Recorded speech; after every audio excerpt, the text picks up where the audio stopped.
Ever feel stuck, like you're waiting for motivation that never comes? The book of Proverbs has some surprisingly practical advice for us, and it starts with a tiny insect.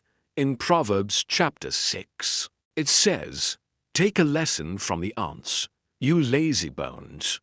Learn from their ways and become wise."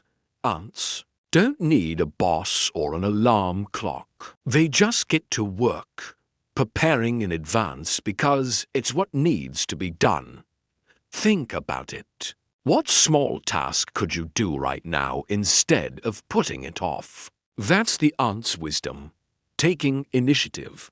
The opposite of this is laziness, which the Bible warns leads to poverty. Proverbs describes it as a little sleep, a little slumber, a little folding of the hands to rest, and suddenly ruin is upon you. It's not one big failure, but a slow drift caused by small daily choices. The antidote is turning "I'll do it tomorrow" into "I'll do it right now." This small discipline builds a strong life, like stacking one small brick at a time to build a fortress. It's about creating a glowing workbench of daily discipline, where your habits today bless your future.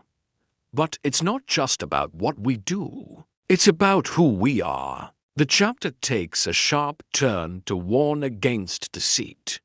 It describes a worthless and wicked person who uses twisted words, winks with their eye, and signals with their feet. This isn't just about big lies.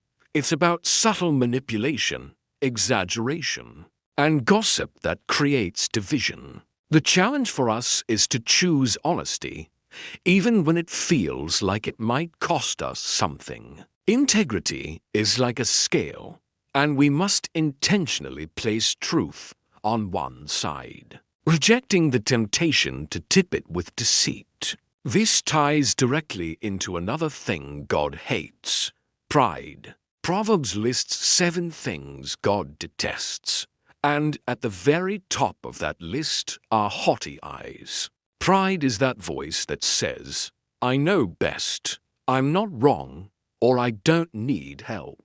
It's what keeps us from admitting when we've messed up, prolonging our pain and damaging our relationships. Humility, on the other hand, is the antidote. It protects our hearts and allows us to heal and grow. It's the strength to say "I was wrong" quickly and move forward. The chapter also explicitly calls out those who sow discord among brothers. This is the person who spreads rumors, stirs up conflict, and enjoys watching drama unfold.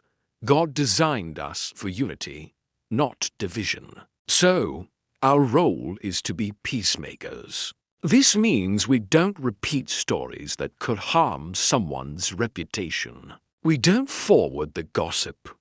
We actively work to build bridges, not burn them. The path of wickedness, whether through deceit or causing division, is a downward drift. It starts with twisted speech that reveals a twisted heart. Our daily charge is to guard our integrity, speak the truth, act with honor, and choose the path of righteousness, even when everyone around you is taking shortcuts. Then, Solomon gives a powerful and practical warning about another danger: adultery.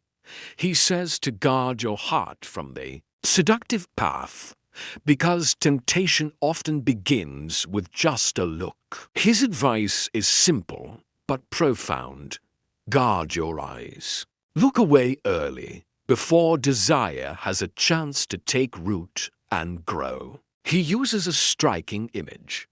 Can a man scoop fire into his lap without his clothes being burned? The answer is obviously no. Sin always has consequences. It's not about being strong enough to handle the flame.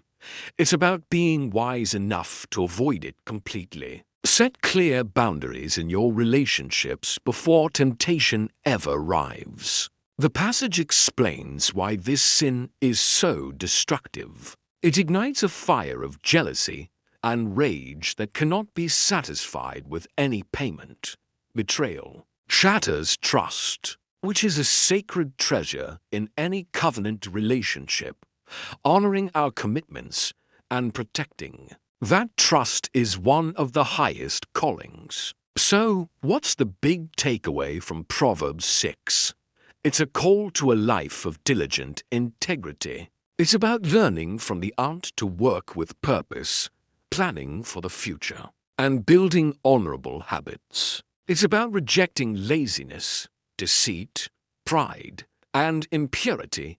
Let's finish with a simple prayer you can take with you. Lord, deliver me from laziness, pride, and deceit. Give me a spirit of diligence, purity, and integrity in everything I do. A great verse to hold onto is Proverbs 16:3. Commit your work to the Lord, and your plans will be established. Thanks for watching.